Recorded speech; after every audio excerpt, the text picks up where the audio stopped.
still remember the exact second my world cracked open. It was a Sunday in early spring. The dining room smelled like Mom's rosemary chicken. Same as every week. I was 26, sitting across from my parents with the boy I loved beside me. Ethan, holding my hand under the table like he always does when he knows something hard is coming. Dad cleared his throat the way he does before a lecture. He slid a thick white envelope across the table. Not to me, but to my older sister Olivia, who was glowing in her cream silk blouse and perfect blowout. "Olivia," he said, voice proud and final, "we've decided to give you Harper's wedding savings. $15,000. She's not even engaged yet. And you and Justin are talking kids soon. You actually need it more." Mom nodded, smiling like she'd just solved world hunger.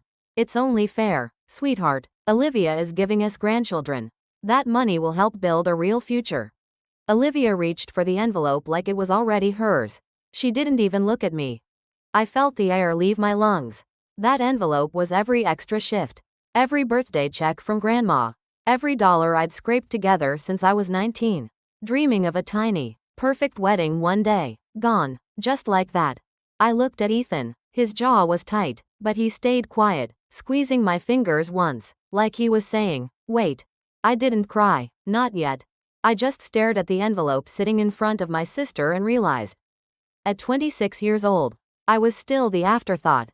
And that's when Ethan finally let go of my hand and stood up. "You guys, what happened next changed everything. But first, I need to take you back, so you understand why that moment hurt so damn much. To really get why that envelope felt like a knife, you have to understand the 26 years that came before it." Growing up, our house had two kinds of pictures on the walls. In the living room hallway, Olivia at 12, braces smiling in her National Honor Society photo. Olivia at 16, homecoming queen crown tilted perfectly. Olivia at 22, graduation from Vanderbilt, summa cum laude, arms thrown around Mom and Dad like she'd just won the lottery. And then there was me. My photos were smaller, tucked on the fridge or in the little collage above the microwave. Me at 14 with frizzy hair and paint on my jeans because I'd rather be in the art room than at cheer practice. Me at 18 holding my acceptance letter to the local state school, the one I paid for myself with scholarships and night shifts at the coffee shop. Mom still called it, that community college feeling, like it was a phase I'd grow out of. Olivia got the new car at 16. I got Dad's dented old Camry with 120,000 miles. Olivia's tuition got paid in full. I took out loans I'm still paying. Every Christmas, Olivia's gifts were wrapped in the fancy paper from the boutique downtown. Mine came from Target, and Mom would always whisper, "You understand, honey, Olivia has appearances to keep up for her career." It wasn't that they hated me. It was worse, they just didn't see me. I was the loud one, the artsy one, the one who made things complicated. Olivia was the one who made them look good. And the craziest part? I still tried. I'd come home with an A in watercolor, and they'd say, "That's cute, Harper," but Olivia just got promoted to senior marketing strategist. I'd bring Ethan to dinner, quiet, kind Ethan in his simple button-down, and they'd ask Olivia about Justin's trust fund instead. So when that envelope slid across the table, it wasn't just about $15,000. It was 26 years of being told, in 1,000 tiny ways, that my dreams mattered less. I thought that night was going to be the moment I finally broke. Instead, it became the night I learned what I was actually worth. Back at that table, the silence after Dad's words was suffocating. Olivia was already peeking inside the envelope, her manicured fingers brushing the check like it was a winning lottery ticket. Justin smirked beside her, swirling his red wine, probably calculating how many extra floral arches that money would buy. Mom reached over and patted Olivia's hand. "We're so proud of the life you're building. Honey, Harper will understand. She's still figuring things out." I felt Ethan's grip tighten again under the table. One hard squeeze. Then he let go. He pushed his chair back. Slow, deliberate, the scrape of wood on wood made everyone flinch. Ethan is tall, but he never uses it to intimidate. Until that night. He stood there for a second, hands in his pockets, looking straight at my father. "Mr. Parker," he said, calm as ever, "before we finish this conversation, there's something you should know." Dad raised an eyebrow, half amused, half annoyed. Ethan, son, this is a family matter. Ethan just smiled, small and polite, the way he does when he's already 3 moves ahead. He pulled out his phone. Not in a flashy way, just natural, like he was checking the time. Then he turned the screen toward the table. The website was sleek, midnight blue background, silver logo that looked like a constellation folding into itself. Ethermind AI. Founder and Chief Executive Officer, Ethan J. Caldwell. Below his photo, the same quiet guy sitting at our table in a plain gray sweater, was a line I'll never forget. Latest Series D values Ethermind at $1.2 billion. Mom's fork actually clattered against our plate. Dad's mouth opened, closed, opened again. Olivia went white as the tablecloth. Ethan let the silence breathe for a second, then spoke, soft but impossible to ignore. I've been funding Harper's wedding savings myself for the last 4 years. Every dollar she thought she was saving alone, I matched it, quietly, because I wanted her to feel proud of building it herself. He looked at me then, and his eyes softened. Turns out she didn't need my help at all. She did it on her own. That's the kind of woman she is. My heart was pounding so hard I could barely breathe. Ethan slipped the phone back in his pocket and kept going. Still gentle, still deadly calm. So that $15,000, it's already in an account with Harper's name on it, along with everything I've added over the years. He paused, looked at Olivia, then back at my parents. But money's not the issue here. Respect is. And that was only the first bombshell. Ethan didn't sit back down. He just reached into the inside pocket of his jacket, the same beat-up leather jacket he's worn since the day we met, and pulled out a slim black tablet. He turned it on, and the screen lit up with the kind of blue that reminds you of the ocean right before sunset. Harper, he said, looking only at me, I've been waiting for the right moment to show you this. I guess tonight's the night. He swiped once. The first photo stole my breath. A private villa perched on a cliff in Positano. Amalfi Coast, white stone walls dripping with bougainvillea. Infinity pool disappearing into the Mediterranean. Lemon trees everywhere. The caption underneath simply read, reserved exclusively for Harper and Ethan, August 14th. 1 week, ours alone. Swipe. A courtyard ceremony at sunset. Fairy lights woven through ancient olive trees. 200 white chairs facing the sea. A string quartet from London, the same one that played at the royal wedding in 2022, warming up in the corner. Swipe. The dinner tables, long, rustic, candlelit, covered in handmade ceramics. Chef Mauro Ricci smiling next to a menu I couldn't even pronounce. 10 courses, wines from a vineyard older than America. Swipe. A midnight blue vintage Rolls-Royce convertible waiting to drive us down the winding coast road after the reception. Just the two of us, with a picnic basket of gelato and champagne for the ride. Swipe. And then the final image, a tiny Tiffany blue box sitting on white linen. Open. Inside was the most delicate diamond band I'd ever seen, nestled next to a note in Ethan's handwriting. For the girl who saved for her own dreams. Let me spend the rest of my life making sure you never have to save alone again. Marry me, Harper? I couldn't speak. Tears were already falling, hot and fast. Ethan turned the tablet so my family could see every detail. Total budget, he said quietly, $150,000. Every cent already paid in full. Deposits non-refundable. The guest list is 50 people, Harper's favorite humans only. And yes, Richard, Diane, you're on it. If you still want to be. Mom's hand flew to her mouth. Dad looked like someone had punched him in the soul. Olivia stared at the screen like it was a horror movie. Her perfect wedding at the country club suddenly looking like a backyard barbecue. Ethan closed the tablet and slipped it away. I've been planning this for 9 months, he said, voice soft but steady. I wanted Harper to have the day she used to describe when we'd lie awake at 2 a.m., barefoot on my apartment floor, eating cereal straight from the box. She never asked for my money. She never even asked what I did for work. She just loved me. He looked straight at my parents. That's the kind of future worth investing in. I thought that was the moment everything changed. But Ethan wasn't finished. Not even close. Ethan let the silence sit for a second, just long enough for everyone to feel how completely the room had flipped upside down. Then he turned to Olivia. Gentle, almost kind.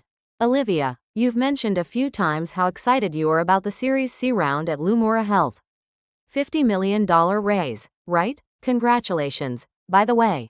Really impressive growth. Olivia managed a weak smile, still trying to hold on to her golden child armor. Thank you. It's been a lot of long hours. Ethan nodded, like he genuinely meant it. Then he said, so casually it felt lethal. Yeah, I know. I've been in every single investor meeting for the past 6 months.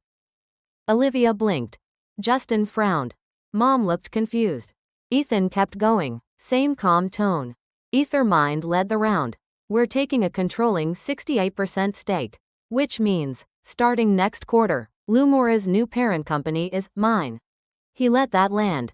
Olivia's wine glass slipped from her fingers and shattered on Mom's hardwood floor.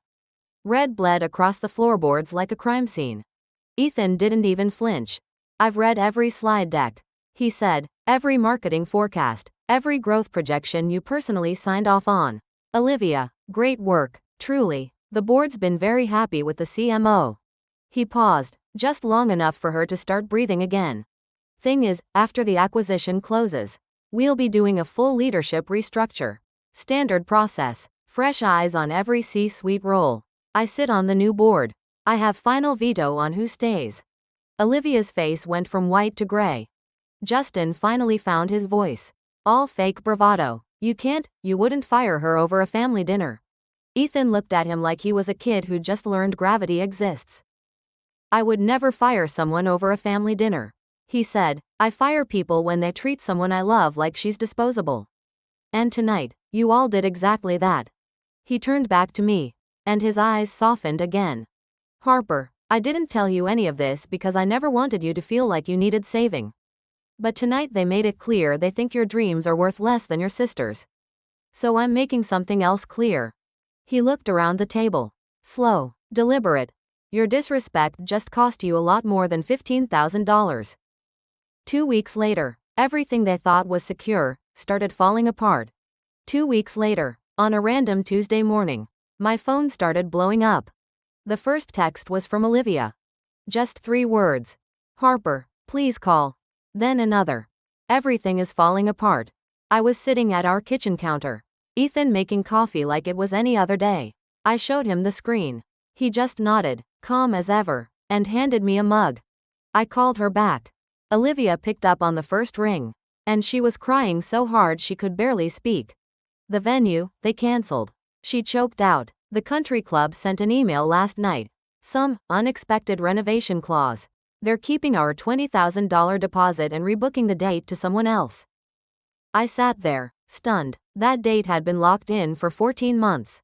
There's more, she whispered. Justin's parents, they pulled out. All of it. The rehearsal dinner, the honeymoon contribution, everything. His mom said she couldn't in good conscience fund a wedding built on taking from family. Word got out. Harper, somehow everyone knows what happened at that dinner. She kept going, voice breaking with every sentence. Half the bridesmaids dropped out. The photographer suddenly double booked. The florist is demanding full payment up front now because my credit profile changed. Even my boss called me in yesterday. HR opened a review. Someone sent them an anonymous email with screenshots of texts I sent bragging about the money. She was sobbing now. I might lose my job before the acquisition even closes. I just listened. Part of me ached for the sister I used to share a bedroom with. The rest of me remembered 26 years of being told I wasn't enough. When she finally quieted down, I asked the only thing that mattered. Olivia, do you understand now? How it feels to have something you counted on just taken away? There was a long silence. Then, so small I almost didn't hear it. Yes. Ethan never lifted a finger. He didn't have to. Once the truth started circulating in their carefully curated circle, the dominoes fell on their own. People love a good redemption story, but they love watching a golden child fall even more. Olivia's wedding ended up in the church basement with 42 guests, grocery store sheet cake, and a playlist Justin made on Spotify. And every time someone asked her why it was so small, she had to smile and say, "We wanted intimate." But the story doesn't end with her tears. It ends 4 months later, on a cliff in Italy, with the man who never once made me feel small. August 14th. The Amalfi Coast smelled like salt and lemon blossoms and the kind of happiness you can't fake. 50 of our favorite people flew in on a chartered plane Ethan insisted was just easier for everyone. I found out later he paid for every ticket, every hotel room, every passport renewal someone needed. No one ever got a bill. I walked down an aisle made of pale pink rose petals toward the man who had already chosen me 1,000 quiet times before he ever showed the world he could.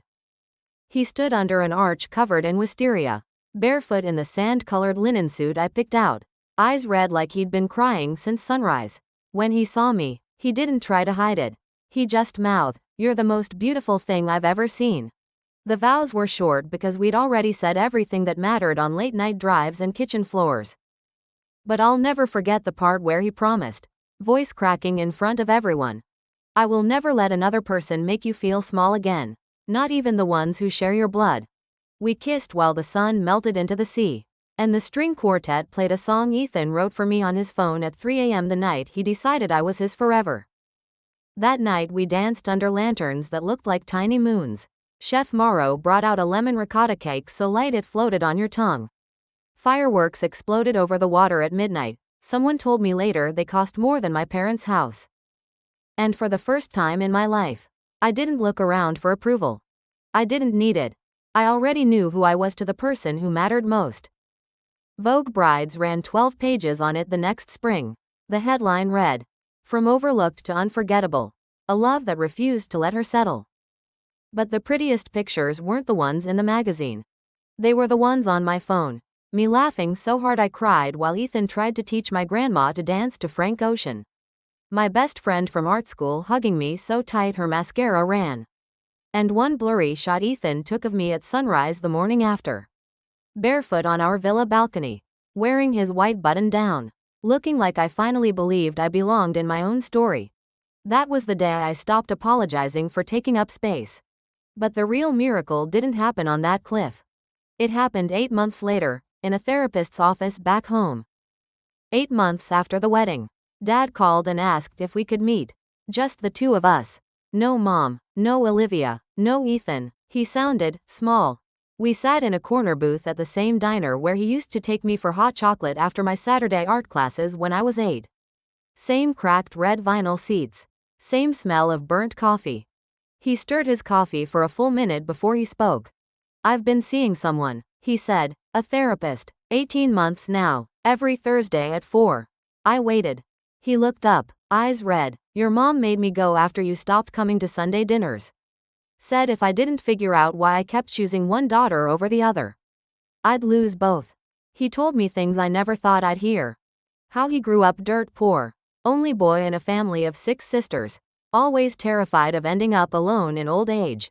How Olivia's success felt like insurance, grandkids, big house, someone to take care of him when he got old.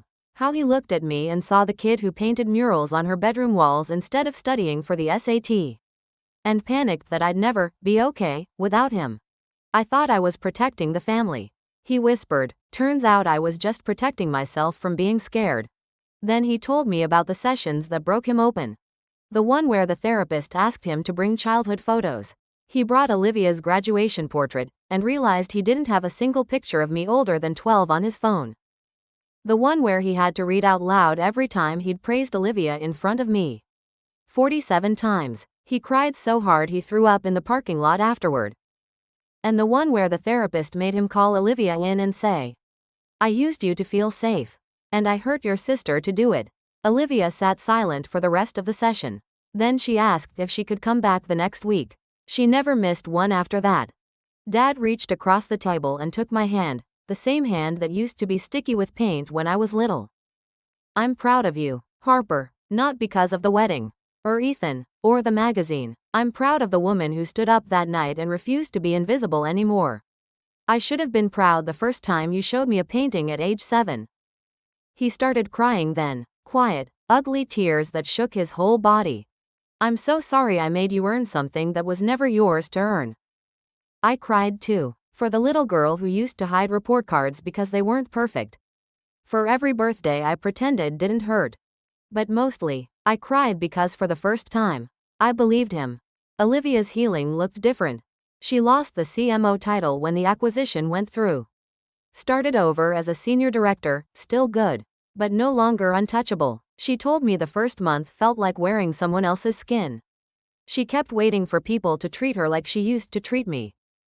They didn't, they just expected her to do the job. One day she showed up at my door with a box. Inside was a handmade wedding album, every photo from Italy. Bound in soft white leather. Pressed flowers from Positano on every page. On the last page she'd written, "I used to think love was a ranking. Thank you for teaching me it's a circle. I'm learning how to sit in the seat I pushed you out of for 26 years. I'm not very good at it yet, but I'm trying. Your sister, Liv." We sat on my porch and cried until we laughed until we cried again. 4 years later, Christmas Eve. The whole family is at our house, the one Ethan and I built with too many windows and a studio that smells like turpentine and coffee. Dad is on the floor helping my niece, Olivia's daughter, build a Lego castle. Mom is teaching Ethan how to make her famous cinnamon rolls and actually listening when he suggests orange zest. Olivia is curled up on the couch. No makeup, hair in a messy bun, laughing at something Justin said while their baby sleeps on her chest. Dad raises his glass at dinner, same voice he used the night he broke my heart. But softer now. To the women who taught me that love isn't a limited resource. To Harper, who showed me courage looks like standing up when it hurts. To Olivia, who showed me courage also looks like sitting back down and saying sorry. And to second chances we don't deserve but get anyway. We clink glasses. No one is ranked. No one is measuring. I catch Ethan's eye across the table. He smiles that quiet smile that still makes my knees weak. And I realize the real wedding wasn't on that cliff in Italy. It was every day we chose to keep showing up. Keep doing the hard, quiet work of becoming the family we always should have been. So if you're listening to this and you're still waiting for the people who hurt you to change, some of them won't. Some of them will, but only after they lose enough to finally see you. Either way, your worth is not a negotiation. You don't have to wait for their apology to start building the life that proves you were always enough.